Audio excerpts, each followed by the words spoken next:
Hello बच्चों।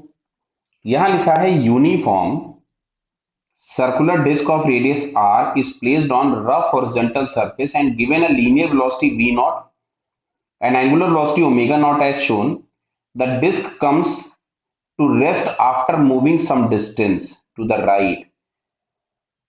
It follows that clear। तो देखो भाई डिस्क यहां पे फाइनली कहीं जाकर के फिर से रुक गई। अच्छा, अगर रुक गई तो इसकी दोनों वेलोसिटीज खत्म हो गई, ओमेगा भी खत्म हो गया और वी भी खत्म हो गया, मतलब इसका फाइनल मोमेंटम और एंगुलर मोमेंटम सबके सब क्या हो गए, जीरो हो गए। क्लियर, बराबर। तो साहब कंजर्वेशन ऑफ एंगुलर मोमेंटम हम किस पॉइंट के अबाउट लगा सकते हैं, तो ध्यान से देखिएगा। एमजी नीचे लगेगा भैया, नॉर्मल ऊपर लगेगा। अच्छा, ये समझ में आ रहा है कि ट्रांसलेशनल मोशन की वजह से भी ये पॉइंट आगे जाएगा बॉटम वाला, और रोटेशन की वजह से भी आगे ही जाएगा। यानी ये जो पॉइंट होगा अगर वो स्लिप आगे की तरफ में होगा तो यहाँ पे फ्रिक्शन पीछे लगेगा इस जगह पे।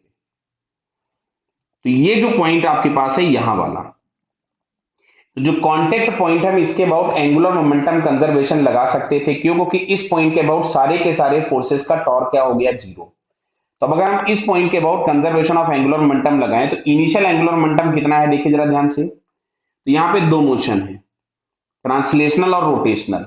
तो रोटेशन का सेंस अगर हम देखें तो हमको दिख रहा है ओमेगा आउटसाइड है, जबकि यहाँ पे जो हम आर क्रॉस बी वाला निकालेंगे ये मिल रहा है ओमेगा। भाई हम लोगों को जो एंगुलर मोमेंटम लिखना होता है तो हम लोग लिखते हैं L is equals to LCM plus M into R cross B. अगर दोनों मोशन प्रेजेंट होते हैं, ये ट्रांसलेशनल पार्ट के लिए हम लोग लिखते हैं और ये रोटेशनल पार्ट के लिए लिखते हैं। क्लियर।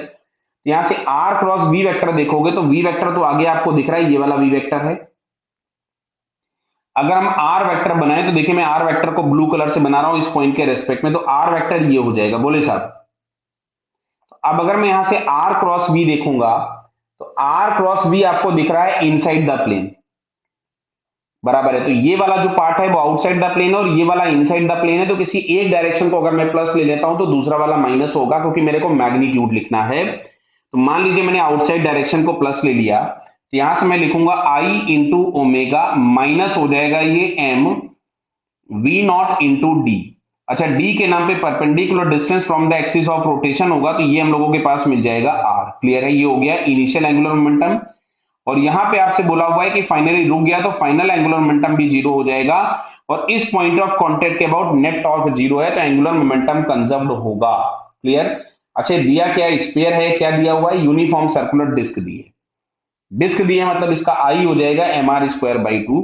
तो initial angular momentum is equals to final, तो यहां से हम लोग लिख रहे हैं आई ओमेगा नॉट,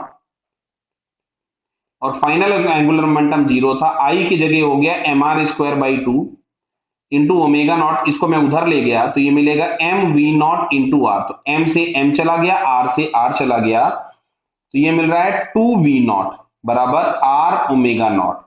यानी अगर ये रिलेशन होगा तो दोनों मोशन एक साथ खत्म हो जाएंगे। तो two V naught is equal to R omega naught बटा यहाँ पे सेकंड वाले ऑप्शन में दिया है। So finally second answer is correct. Clear बेटा? Okay, all the best.